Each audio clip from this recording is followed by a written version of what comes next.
empecé en Salta, Salta capital, en el año 65. O sea que cuando abriste los ojos viste la montaña. Totalmente, sí, nací rodeado de montañas y viví toda mi vida en Salta, ¿no? Con mucho vínculo, o sea, no solo acá en el Valle del Lerma, donde uno tiene montañas a todos lados, sino con muchas salidas hacia la montaña, ¿no? Un poco más allá, que uno acá 3 horas, 4 horas, 2 horas incluso ya está en la Puna, en la cordillera, en otros lugares, ¿no? En la selva, en el Chaco. ¿Tu familia era de ir a esos lugares?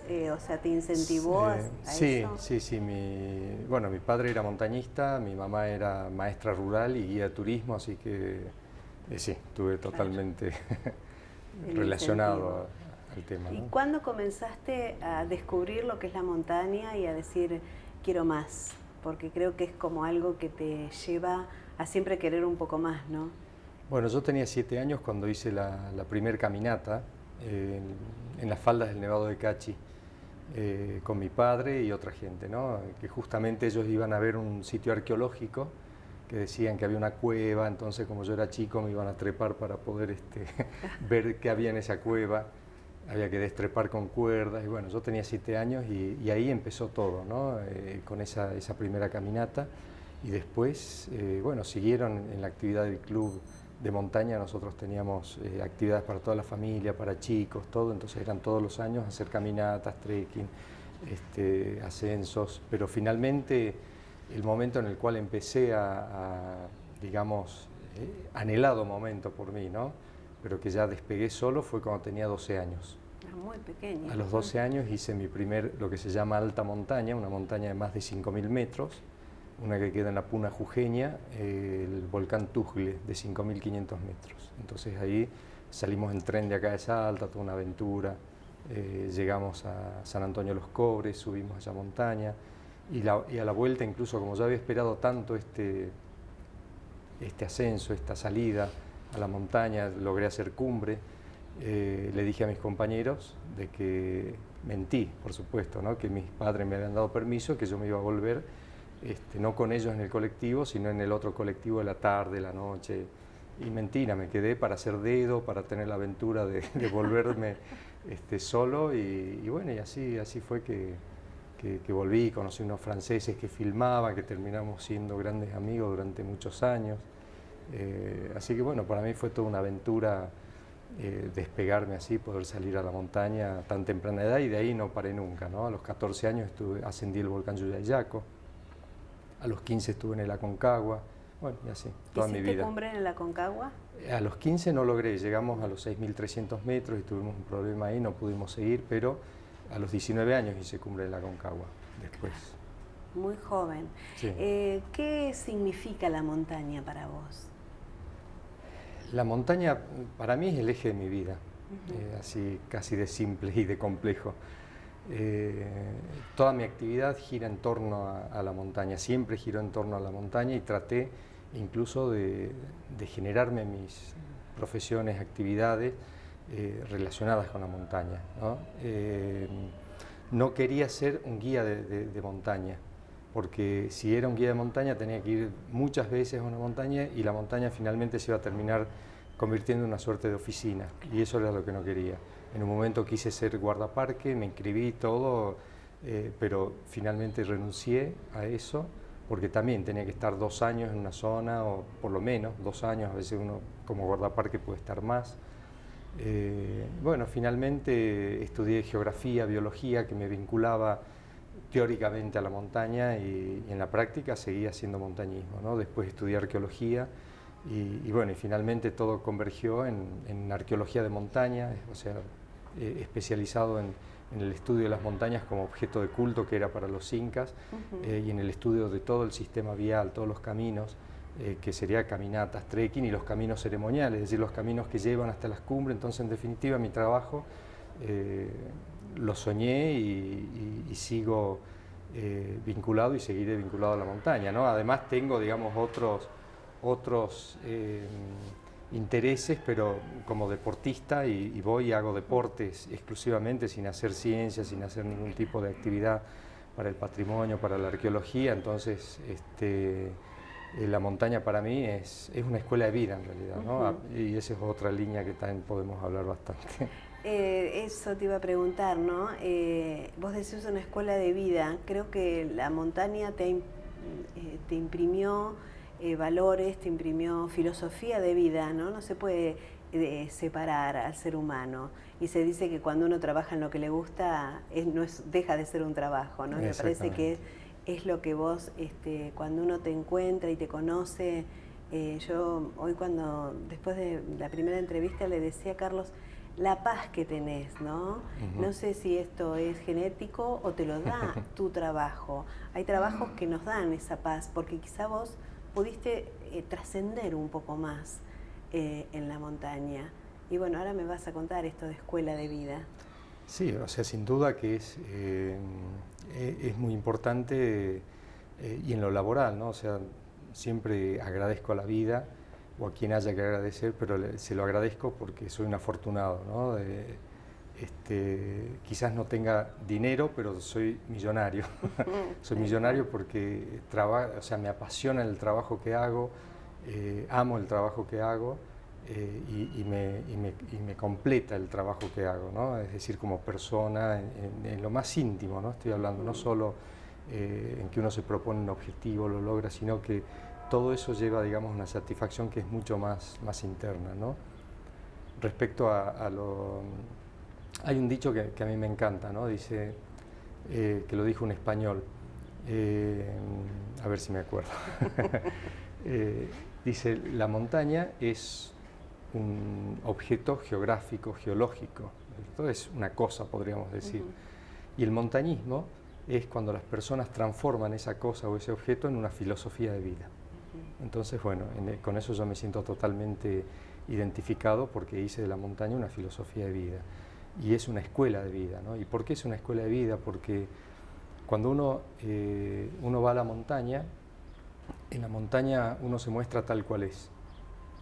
En la montaña no existen los títulos, no existen las tarjetas de crédito, no existe nada. Es uno y la naturaleza y sus compañeros, claro, de los cuales en muchos casos depende la vida de uno y depende la vida del otro. Es decir, hay una interrelación, somos 2, 3, 4 seres humanos que estamos persiguiendo un objetivo deportivo, lúdico, como quiera que sea, ¿no?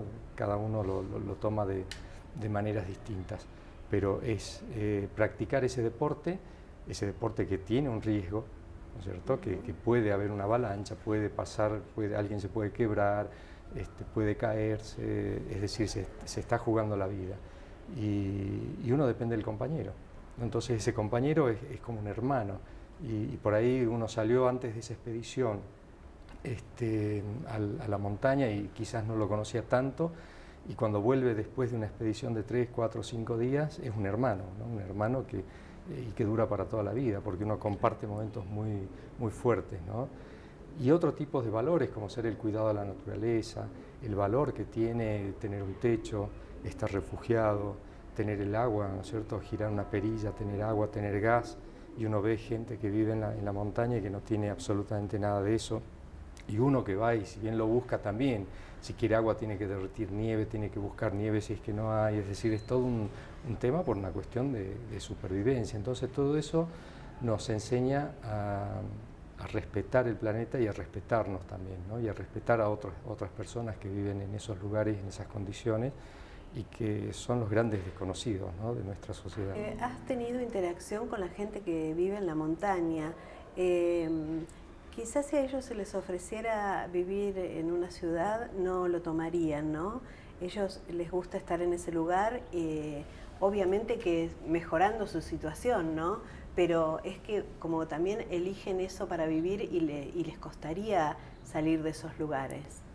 Yo he visto de todo, pero la gente básicamente lo que quiere es tener un trabajo, tener una vida digna y muchas veces esos lugares no se los puede proporcionar. Claro. Y a mí me genera mucha admiración esta gente que de pronto vive en la montaña y no conocía la ciudad. Me tocó gente que ni siquiera conocía, había visto un tren, un auto, conocían los aviones porque lo veían pasar, pero me preguntó si era verdad que el hombre había llegado a la luna, es un personaje, y no muy lejos, ¿no? De acá, pero lugares en medio de la montaña. Pero me genera mucha admiración, digo, esta gente que por ahí por una cuestión, digamos, de presión y por otra de influencia. Presión, digo, por la falta de trabajo, la falta de recursos, que ya no pueden vender, no son dueños de su tierra, entonces tienen que pagar, arrendar la tierra y pagar en especias con los productos que tiene. Si viene una peste, se le mueren las cabras, las ovejas, lo que tenga, y quedan en la nada, ¿no? Entonces, de pronto se ven presionados a salir, y viene alguien con la idea y a veces saltan desde esos lugares sin conocer nada a Buenos Aires. Claro. ¿No? Y van a Buenos Aires y es otro mundo, ¿no? Y aún así, cuando vuelven, después uno se imagina, ¿no? Paseando por, no sé, por la 9 de Julio, por cualquiera de esos lugares, por la Peatonal Florida, y de pronto cuidando ovejas. Es un contraste así muy marcado, tan grande, un abismo entre una cosa y la otra. Pero sin embargo, mucha gente del campo tuvo experiencias de ir a trabajar en la ciudad y vuelven. Cuando tienen las condiciones y la posibilidad de volver, vuelven, porque sin duda que esos son sus lugares en el mundo, ¿no? Son con lo que han vivido, y la paz que ahí tienen no la consiguen en ningún otro lugar. En cualquier ciudad siempre van a estar en un lugar marginal. Cristian, has hecho un trabajo arqueológico importante, se está haciendo. Estos son lugares con mucha historia, donde creo que la montaña nos devuelve un poco de toda esa historia y nos puede mostrar de dónde venimos y quizás hacia dónde vamos, ¿no? ¿Qué trabajos merecen ser destacados?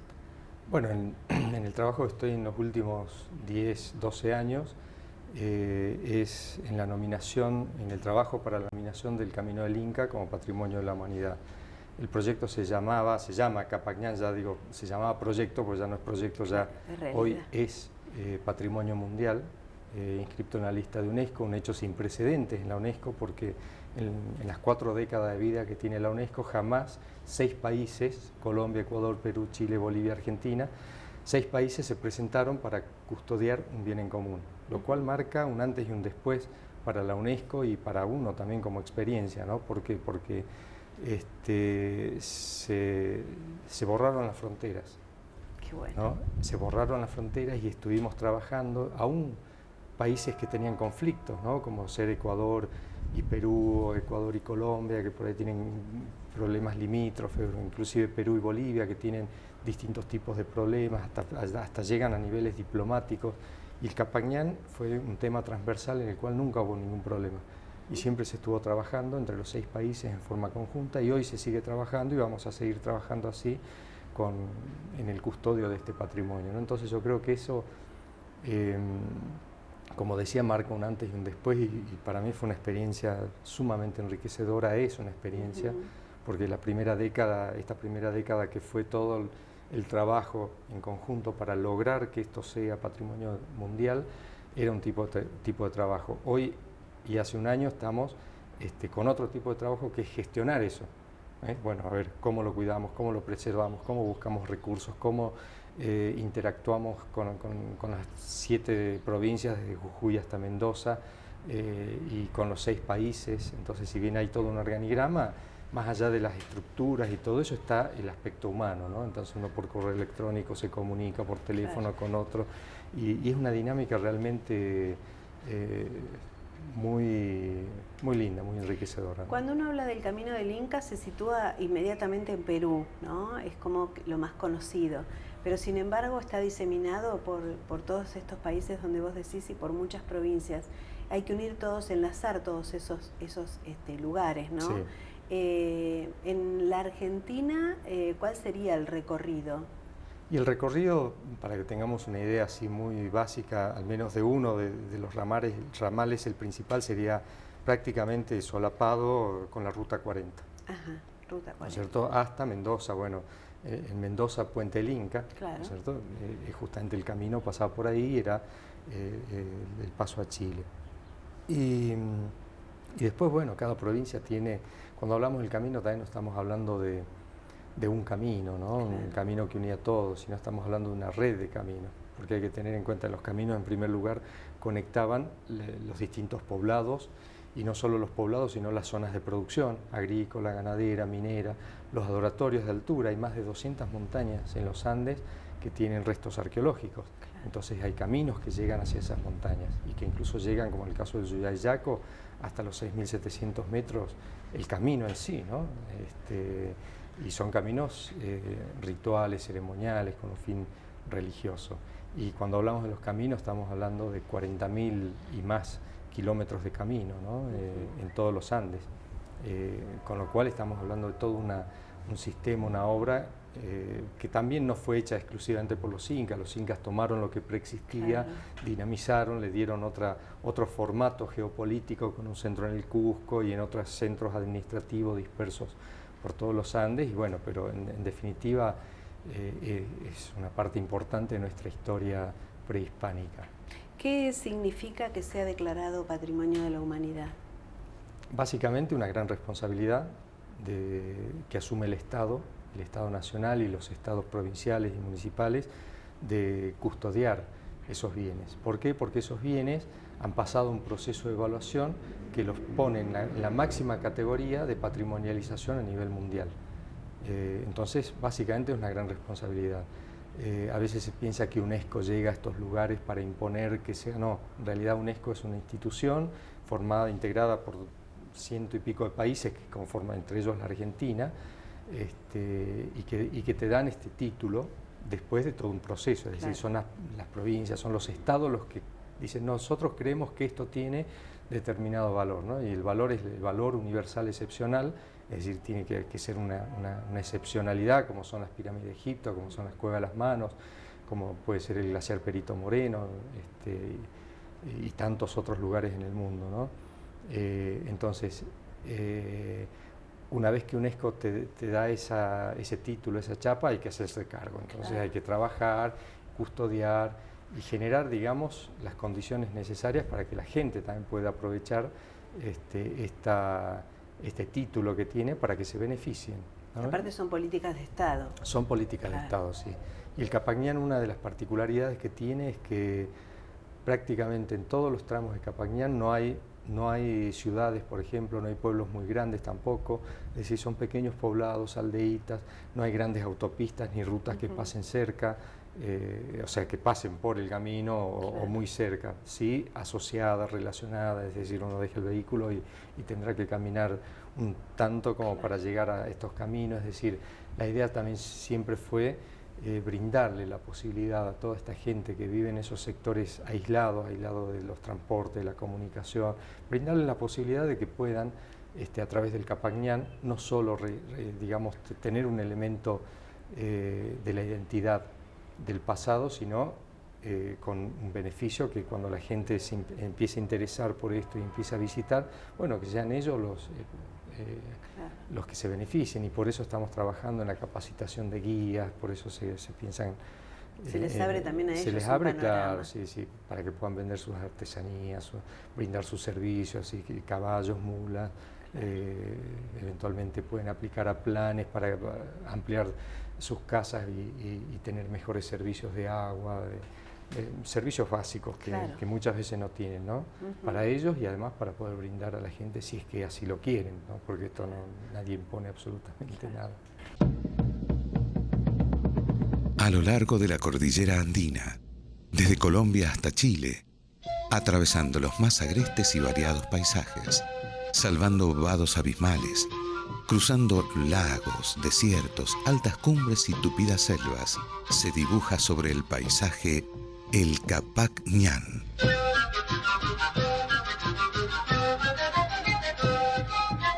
Capacñán, en lengua quechua, significa camino principal. Es el camino andino prehispánico que llegó a recorrer cerca de 40.000 kilómetros y como alcanzó su máxima extensión en la etapa incaica, es frecuente que se lo mencione como Camino del Inca. Sin embargo, muchos de sus tramos son anteriores y su historia comienza hace siglos. El Capacñán ingresa a Argentina desde Bolivia por Calahoyo y sale a Chile por Uspallata.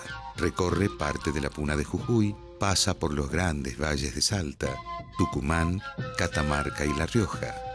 sigue por el territorio de San Juan para finalmente tomar rumbo al oeste en Mendoza y abandonar el territorio argentino.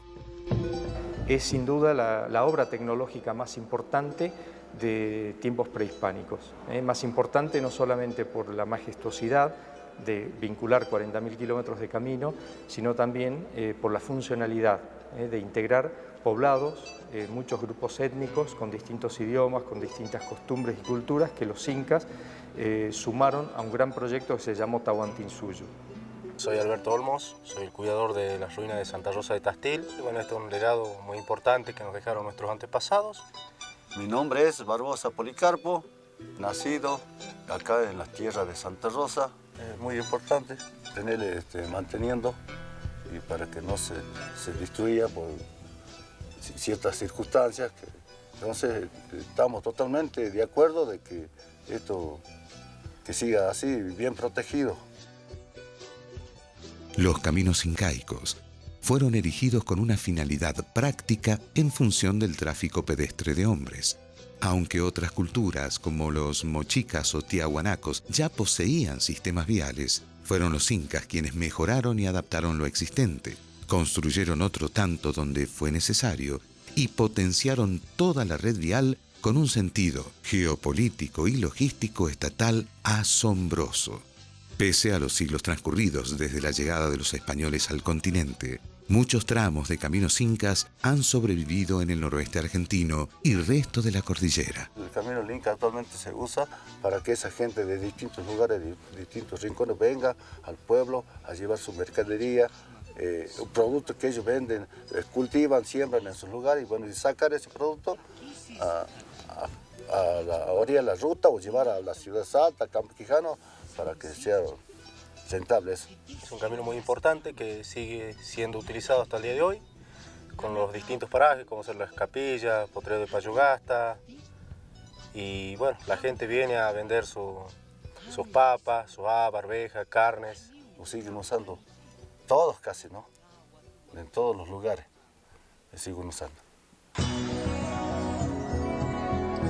El proyecto Capacñán es un proyecto multinacional en el cual participa Colombia, Ecuador, Perú, Bolivia, Chile, Argentina. La iniciativa de estos 6 países se convirtió en un compromiso patrimonial y social sin precedentes a nivel mundial. El proyecto Capacñán significa poner en valor todo lo que fue el sistema vial incaico y toda la infraestructura asociada a ese sistema vial. Involucra a 7 provincias argentinas, con sus caminos andinos y sitios arqueológicos asociados, que encuentran en Salta 4 lugares de gran relevancia. En el caso de Salta nosotros tenemos, por un lado, el complejo ceremonial del volcán Yuyayaco. Dentro de las montañas que eran elementos sagrados, hay 200 montañas con restos arqueológicos en todos los Andes. Y el Yuyayaco es el más alto, ¿no? Con 6.739 metros. Ahí está el sitio arqueológico más alto del mundo.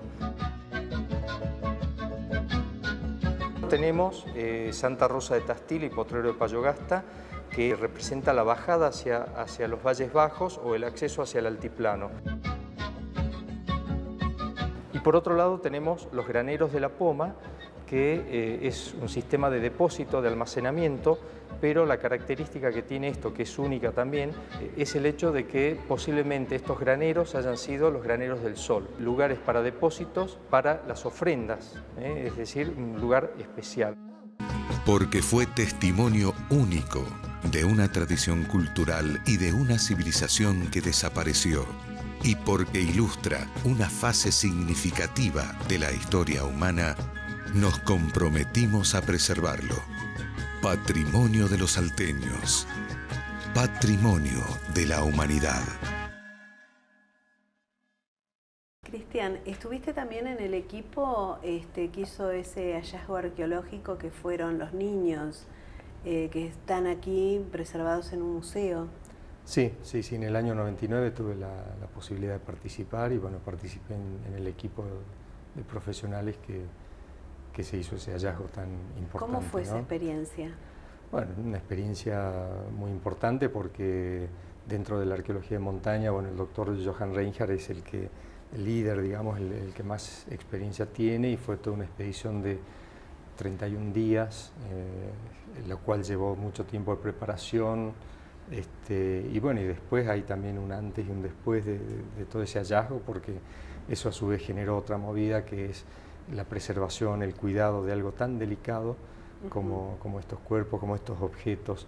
Y de ahí se empezaron a formar equipos como para custodiarlos, para preservarlos, para conservarlos, para hacer todo ese estudio, que hubo toda una investigación, ¿no? Nosotros fuimos durante varios años a la cumbre del Yayaco, excavamos en los lugares donde fueron sacados los niños, dejamos sensores de temperatura, humedad, presión, al año siguiente sacábamos de nuevo eso, dejábamos otro, y así durante 4 años, y todas esas mediciones son los que permitieron terminar de confeccionar estas cápsulas donde están estos niños, que es un diseño único en el mundo también, ¿no? ¿Y fue hecho aquí en la...? Y fue hecho acá, o sea, la idea básica surgió de acá del equipo de Salta, luego se llamó una licitación internacional donde participaron muchas multinacionales de Alemania, de Estados Unidos, de otras partes de Europa, pero finalmente y felizmente ganó el INVAP, que es del Instituto Balseiro de Bariloche. Entonces quedó todo finalmente resuelto acá en Argentina. Y ellos con una tecnología, o sea, desarrollaron una tecnología realmente superadora totalmente a la idea inicial que se tenía, porque nosotros de acá, el equipo técnico de acá, había hecho cuáles son los parámetros necesarios para la conservación. Ahora, el cómo se llegaba a esos parámetros, bueno, para eso estaban las empresas que iban a trabajar, entonces hicieron todo, de ese diseño de prototipo, hicieron todo un trabajo sumamente interesante. Y que bueno, es el día de hoy que al museo le llegan consultas de todas partes del mundo para preguntando, ¿no?, sobre todo este tema de la conservación.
Si uno recorre el país, ve museos, muchos museos en la Argentina, y a veces uno ve en algunos lugares que hay una preservación de las piezas y hay custodia, en otros lugares no, ¿no? Y uno dice, si tenemos conciencia del valor histórico que tenemos dentro de los museos, ¿todavía nos falta crecer en ese aspecto?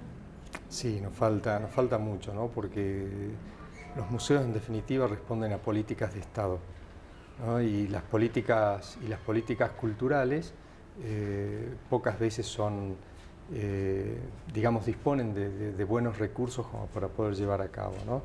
Y esto lo voy a decir así cruda y duramente, ¿no? O sea, las políticas culturales no se ven reflejadas en votos, punto, ¿no es cierto? Con eso ya estamos diciendo todo. Entonces, si fuese otro tipo, por ejemplo, tiene más dinero un show, un espectáculo, que un cantante que durante un par de horas alegra a un grupo determinado de personas, que digo, no está mal, pero con ese mismo dinero se pueden levantar y mejorar 2 o 3 museos en el país tranquilamente. Claro.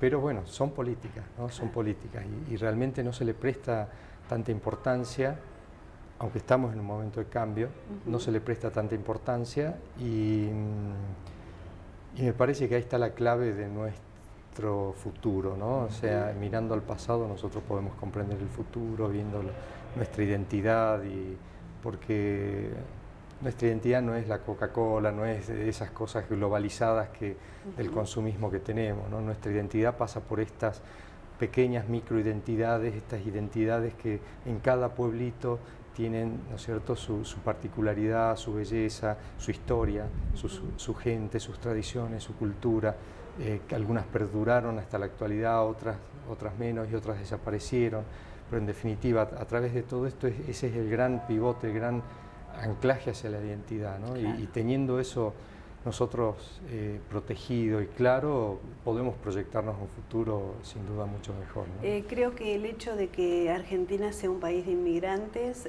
de diversidad de culturas, nos ha hecho perder un poco lo que es la identidad de nuestros pueblos originarios, ¿no? Si uno se remite al pasado, al presente, se da cuenta que es esto que vos decís, que es como que no le prestamos demasiada atención, miramos más siempre a Europa o a Estados Unidos que a nuestro propio pueblo. Hay un mito que en la montaña hay lugares subterráneos. ¿Ustedes han podido corroborar esto? ¿Han podido verlo? ¿O la montaña es lo que es? O sea, yo no dudo que hayan lugares subterráneos digamos, por ejemplo, los volcanes, ¿no? Tienen como así la lava como sale por fuera, también viaja por dentro y a veces quedan esos túneles. Hay oquedades, hay cavidades, si es que a eso se refiere, pero de ahí a otro tipo, digamos, hasta de civilizaciones subterráneas, no, en definitiva, no.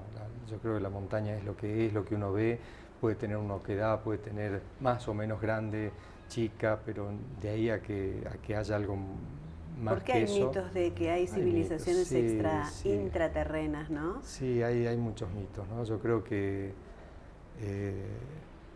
a donde tengo que mirar es al interior de cada uno y no al interior de las montañas y las cosas, ¿no? Yo creo que ahí tenemos todo un universo por descubrir, muy valioso y muy importante y que es donde menos miramos, ¿no?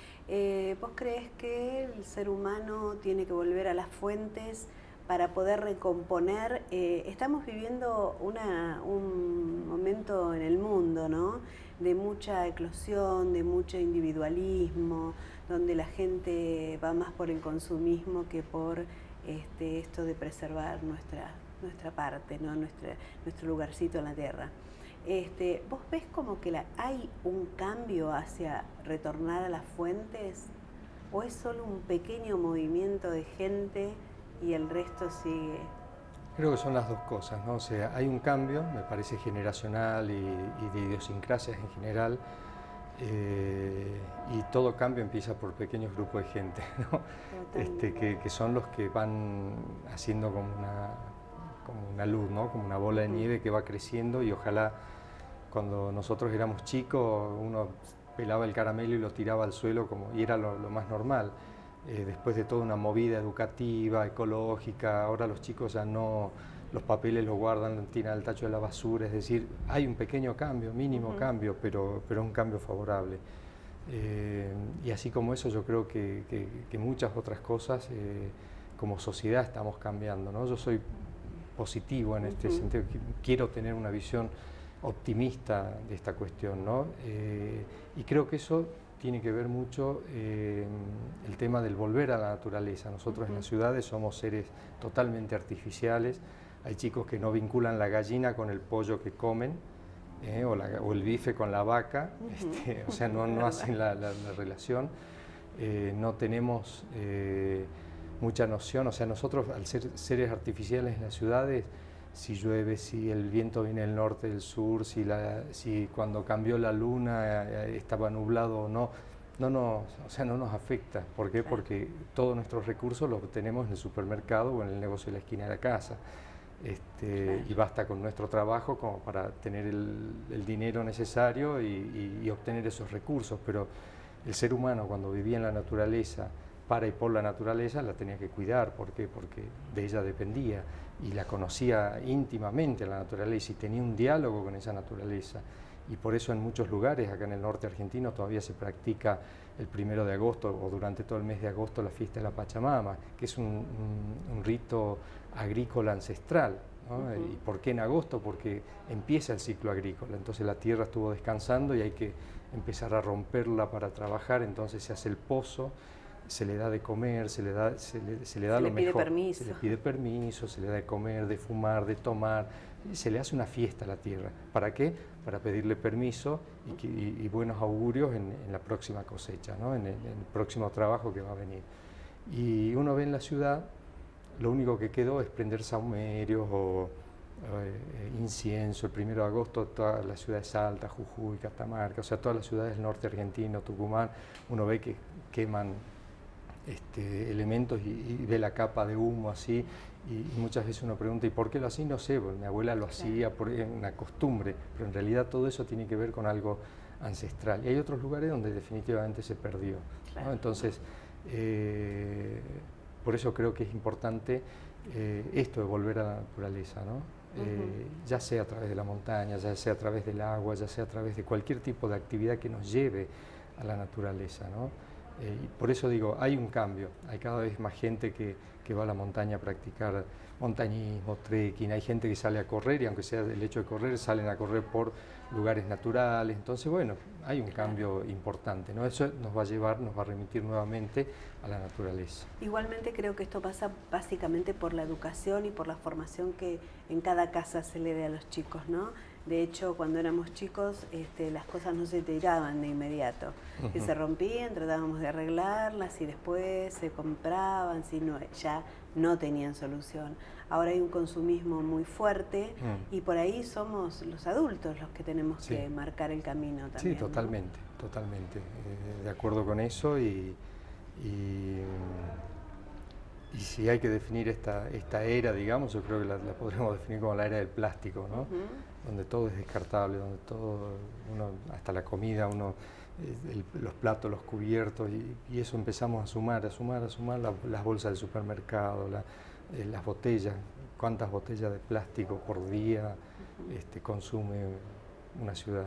Claro. ¿Y dónde va todo eso? ¿Y qué se hace con todo eso? Entonces, no siempre se recicla, no siempre, entonces todo eso termina taponando los sistemas de drenaje, incrementando las inundaciones que lamentablemente tanto nos llegan en todos estos momentos. Y bueno.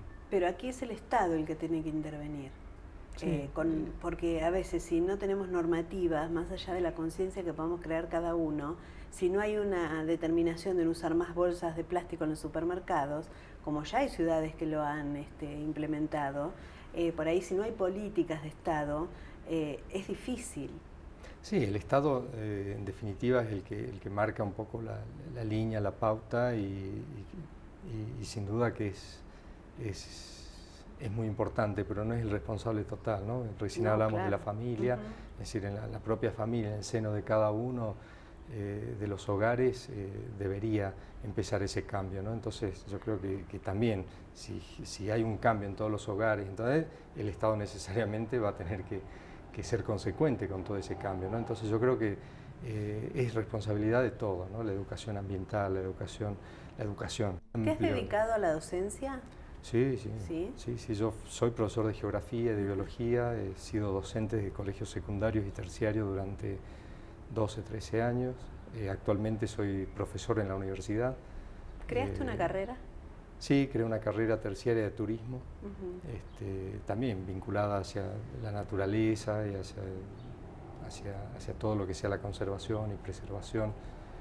Sí, creo. Es importante, ¿no? También que uno se dedique a la docencia para poder ampliar esto, ¿no? Que uno está hablando. ¿Con qué mundo soñás, Cristian? Con un mundo con menos injusticias, ¿no? Es un mundo más equilibrado, un mundo sano, sano en todo sentido, ¿no? No solo sano en nuestros ríos, en nuestras montañas, en nuestra flora y fauna, digamos, que puedan tener un espacio, sino en un mundo sano de no violencia, un mundo sano de no corrupción, aunque uno sabe de que esos son elementos que no se van a erradicar porque son prácticamente inherentes al ser humano, ¿no? Pero sí se los puede disminuir, ¿no? Un mundo donde los medios de difusión que son tan importantes se dediquen no a denigrar a una mujer porque es lo que todo el mundo consume, ¿no es cierto? Mostrando un cuerpo espectacular, pero en definitiva va en contra de todo, ¿no? Más allá del momento de diversión que uno pueda pasar. Es un mundo que realmente tenga de todo, pero que sepa dónde está parado, ¿no? Y con una sanidad mental, sobre todo espiritual, un mundo más equitativo en todo sentido. Un sano equilibrio, ¿no? Un sano equilibrio, sí. Te agradezco muchísimo esta charla y realmente son los deseos nuestros también de poder llevar la palabra así, de gente como ustedes que están haciendo tanto. Esto de este proyecto, que ya no es proyecto, pero sí este trabajo que están haciendo con respecto al Camino del Inca, creo que han derribado una de las cosas que muchos soñamos, ¿no? Que no existan las fronteras. Y creo que ustedes han logrado integrar tantos países a un proyecto común y para eso tenemos que apuntar, para ese lado, ¿no? Seguro que sí, y es posible y se pudo con esta pequeña cosa y bueno, yo creo que con muchas otras cosas más es factible, ¿no? Muchísimas gracias por todo el trabajo que realizás. No, gracias a ustedes.